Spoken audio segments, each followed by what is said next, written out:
Good morning, children. Welcome. So, this is 9th standard, second language English class, poem 7, The Song of Freedom. Dear children, in our previous classes, we have learnt about the freedom fighters, how they have fought and how they have achieved freedom to our nation, isn't it?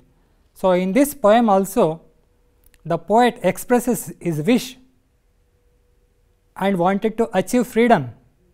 He is also imagined already freedom is achieved, okay, in this poem.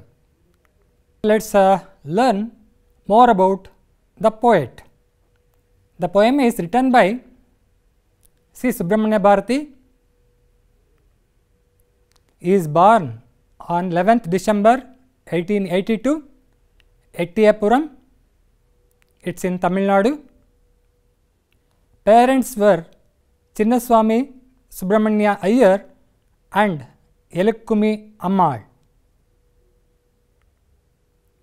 He was died on 12th September 1921 at Chennai. So, let us learn notable works of the poet Subramanya Bharati. His three greatest works are Kuilapattu is written in the year 1912, that is called as Kuil Song. Second book, Panchali Sapatham, it is written in the year 1912, that means Panchali's Vow. Thirdly, Kannan Pattu, it is written in the year 1917. This is about songs of Krishna. Let us learn more about Subramanya Bharati. Chinnaswamy Subramanya Bharati was a writer, poet, journalist, Indian independence activist and social reformer from Tamil Nadu. Popularly known as Mahakavi Bharatiyar, he is a pioneer of modern Tamil poetry. He who writes poetry is not a poet, he whose poetry has become his life and who has made his life his poetry. It is he who is a poet. Subramanya Bharati is the real poet who fulfill this definition. Dear children, this poem is written in Tamil, but it is translated to English by Dr. Prema Nandakumar. Dr. Prema Nandakumar is an independent researcher publishing critical and biographical works. She is also a creative writer in Tamil and English. Okay, children. So, before going to the poem, I will make you watch a video that is about a story. There lived a young wolf named Alaska with his friends, the birds, bunnies, the bears and the snakes. One morning, birds went to Alaska's home to invite him for playing, but lazy Alaska was still asleep. The birds told him that they had found new mango trees. If he doesn't come, he will miss the tastiest mangoes they have ever had. As the Alaska birds, snakes, bears and bunnies reached the mango forest, they thought it was too early for breakfast and decided to play hide and seek for some time. But Alaska was feeling hungry and wanted to have sweet mangoes. Then the birds apologetically told that the mango season is 3 months away. We just wanted to play with you. The wolf accepted the apology and happily played with his friends, running and teasing each other. As the winter set in, the birds migrated. The snakes went into hibernation and the bunnies too retreated into their little burrows to keep away from the cold. The beautiful trees and grasses got covered in a thick blanket of snow, and there was nothing left to eat. Tired and hungry Wolf wandered into the forest looking for food. Wolf met Bunny on the way. They played with snowballs and skated on the frozen river for a while. As the wolf was cold and hungry, he walked into a village in a very bad mood. He saw something that shocked the life out of him in a house. A dog was sleeping in front of fire, to whom food was brought. Seeing that, Wolf's mouth was watering. The dog gobbled up the food happily and fell asleep. Wolf imagined how his life would have been if he was in the dog's place. He watched the dog from far all day, and then towards evening the dog come out of the house into the front yard. Wolf called out him. Dog saw him and said, "A wolf in the village," and felt sorry for him as the wolf was starving, and felt blessed for his beautiful life, full of food and warmth and comfort. Dog asked the wolf, "Would you like to stay here with me?"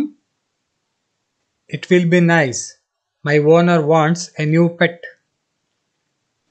Wolf asked, "What do you mean by owner?" The dog replied, "The humans who own me, and they want me to be with them." Dog told he was lonely. Wolf advised him to go into the forest to meet his family. Dog replied he was not allowed to go anywhere alone, which means no running in the wind,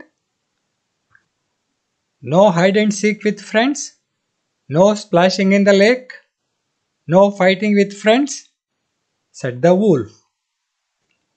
Dog asked, "You get to do all that?" Dog requested the wolf to stay with him. But the wolf didn't want to lose his freedom to be fed in a prison, so the wolf went back to beautiful forest. Dear children, Wolf Alaska wanted to lead freedom life. I hope, dear children, you enjoyed the story. Yes. Now let us learn about the gist of the poem. The well-known Tamil poet Subramanya Bharati used poem as his medium to awaken the slumbering people of India. ಅಂದರೆ ನಿದ್ದೆಯಲ್ಲಿದ್ದಂತಹ ಭಾರತೀಯರನ್ನು ಎಚ್ಚರಗೊಳಿಸೋದಕ್ಕೋಸ್ಕರ ಇವರು ಕವಿತೆಯನ್ನು ಶಸ್ತ್ರವನ್ನಾಗಿ ಬಳಸ್ಕೊಳ್ತಾ ಹೋಗ್ತಾರೆ. Poet asks us to have the feeling that all are born equal and have equal rights, to work hard for development of our country. Even though he born in an higher caste, he is having an opinion of all are equal, no casteism should be followed. Yes. The poet imagines the plowman and the worker will get honor in free India. See here, the poet is imagining. Actually, the poet died in the year 1921 itself, but he forethought it that India achieved. So he imagined that India already achieved the independence. So he thinking that, and he has written this poem very beautifully. Okay, in his poem he gives, so the people like plowman, that means farmer, and the worker are getting honor in free India, giving call to have the patriotic feelings and not allow the foreigners to enslave us again. ಹಾಗೆ ಅವ್ರು ಹೇಳ್ತಾರೆ, ನಾವು ಮತ್ತೊಮ್ಮೆ ರಾಷ್ಟ್ರೀಯ ಭಾವನೆಗಳನ್ನ ಇಟ್ಕೋಬೇಕು, ಮತ್ತೊಮ್ಮೆ ಗುಲಾಮ್ಗಿರಿಗೆ ನಾವು ಹೋಗಬಾರ್ದು ಅಂತ. As if is imagining that the independence is already achieved, but he died in the year 1921 itself. That is the forethought of the poet. Okay children, now let me recite the poem, The Song of Freedom. Dear students, open page number 134. I will recite the poem, The Song of Freedom.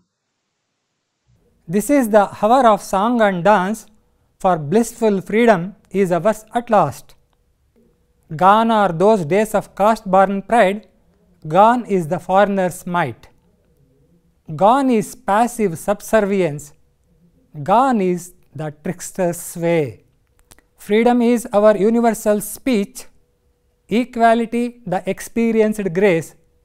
We will blow the conch of victory and publish the truth to all. We see that all are equal born, now lie and deceit are dead.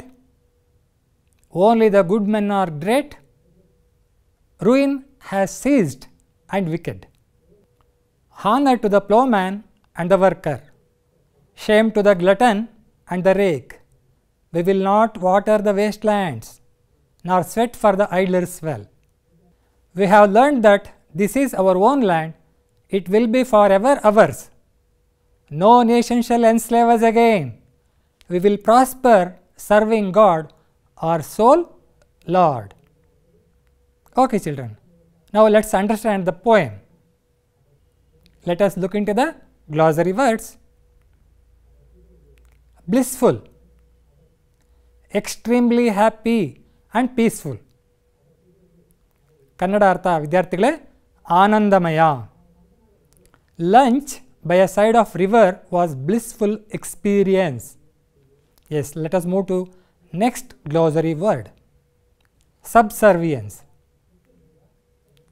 a state in which you do whatever someone else wants you to do. Kannada ಅರ್ಥ ಅಧೀನತೆ. Subservience was expected from children by some parents. Next word is trickster. Meaning is power or influence of one who deceives or cheats people. Yes, ಅದನ್ನು ಕನ್ನಡದಲ್ಲಿ ನಾವು ಮೋಸಗಾರ ಅಂತ ಕರಿತೀವಿ. The robber was a clever trickster who tried to fool police was killed. So let us move to next glossary word, conch. Meaning is the shell of a sea animal which produces a sound when you blow it. ಕನ್ನಡದಲ್ಲಿ ಅದಕ್ಕೆ ಶಂಖ ಅಂತ ಹೇಳ್ತೀವಿ. Shri Krishna and Arjuna blow the conch as a symbol of victory. Next glossary word, deceit. Behavior that is deliberately intended to mislead people. Kannada ಅರ್ಥ ಮೋಸ ಅಥವಾ ಕಪಟ ಅಂತ ಹೇಳ್ತೀವಿ. Bhagat Singh revolted against deceit of the Britishers. Okay, now let us move to next glossary word, glutton. Meaning is one who eats too much in a greedy way. ಕನ್ನಡದಲ್ಲಿ ಇದಕ್ಕೆ ಹೊಟ್ಟೆಬಾಕ ಅನ್ನೋ ಅರ್ಥ ಇದೆ. Uncle Mahesh was a glutton who ate everything in sight. Next glossary word, rake. So meaning is one who behaves in an immoral way, gambling, drinking, etc. Dear students, the meaning in Kannada is goru, gudde madu. Yes. The privatization allowed companies to rake in huge profits.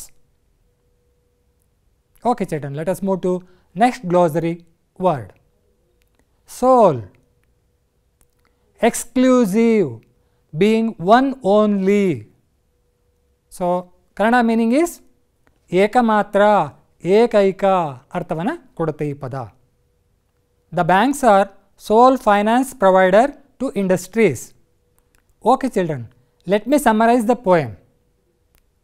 Okay, yes, the poet visualized freedom before actual independence. Freedom is celebrated with songs and dance. So earlier in the class I have told the poet visualized freedom before actual independence. Freedom is celebrated with songs and dance. Indians fought for the freedom unitedly.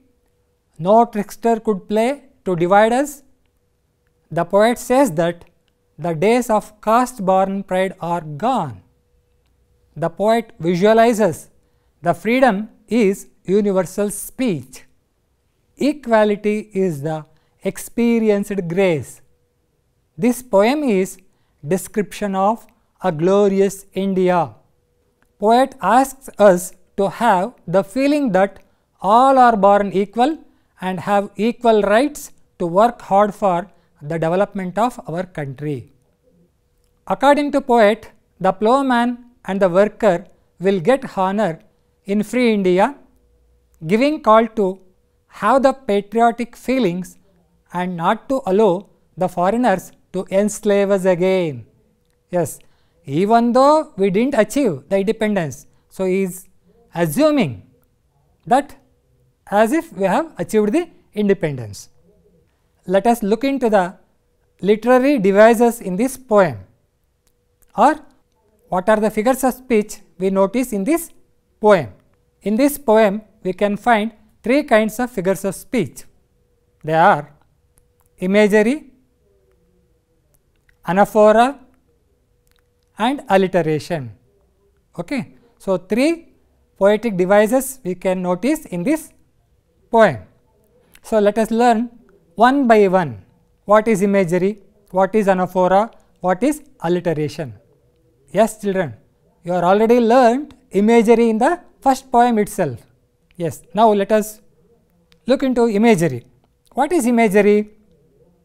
Imagery is a language used by poets, novelists and other writers to create images in the mind of the reader. Imagery includes figurative and metaphorical language to improve the reader's experience through their senses. Yes children.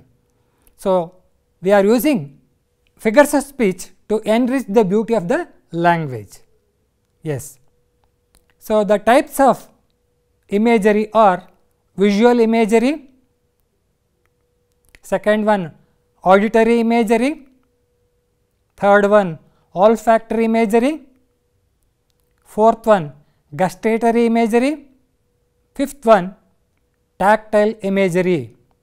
Yes, we can find 5 types of imageries.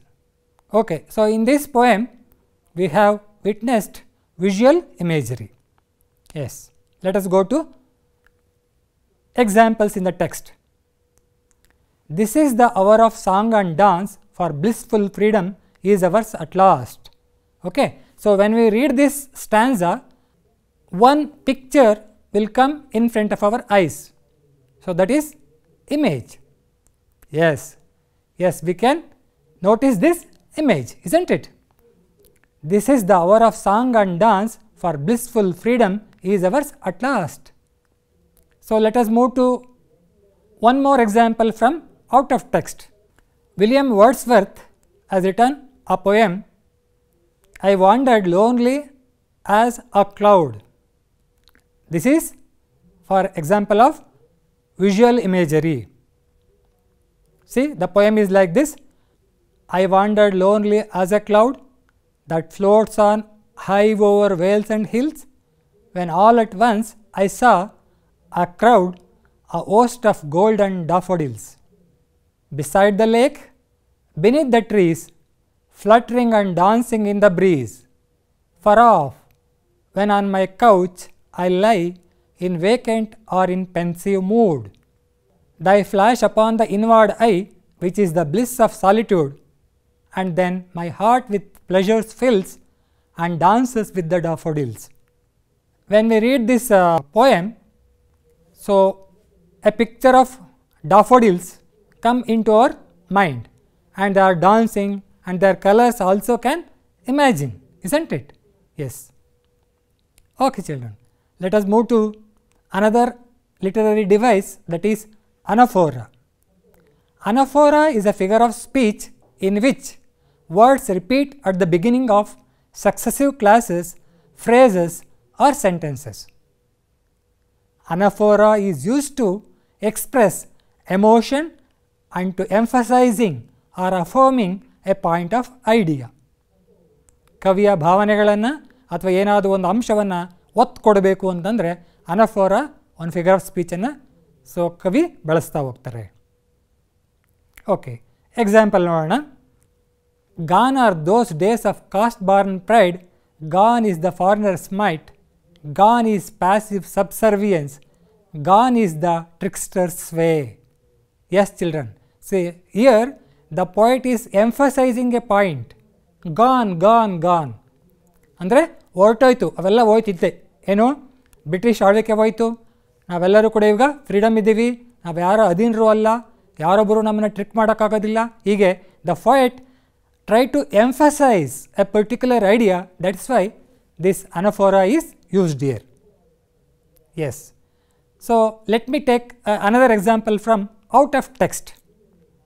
Here there is a season, turn, turn, turn, and a time to every purpose under heaven, a time to be born, a time to die, a time to plant, a time to reap, a time to kill, a time to heal, a time to laugh, a time to weep.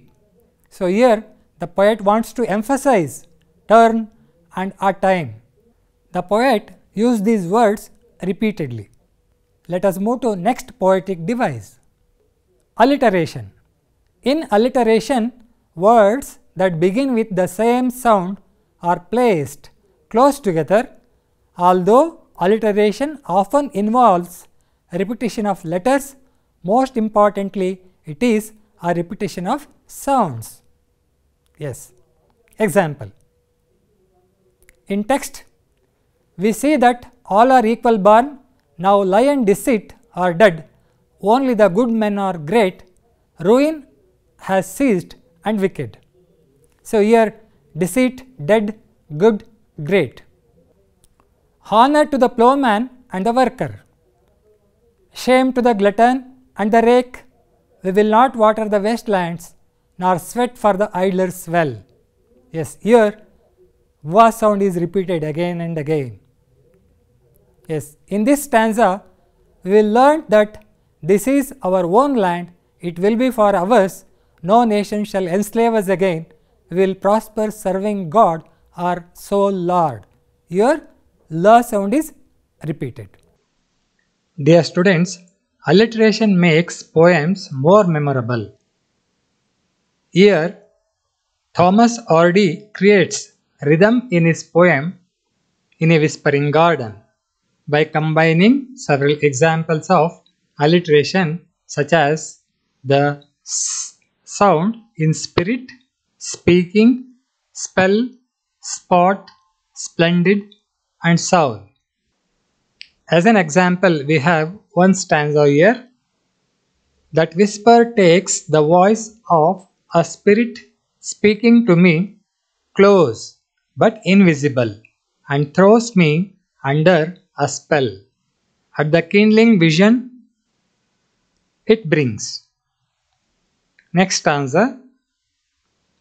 And for a moment I rejoice and believe in transcendent things that would make of this muddy earth a spot for the splendid birth of everlasting lives, where to no night arrives.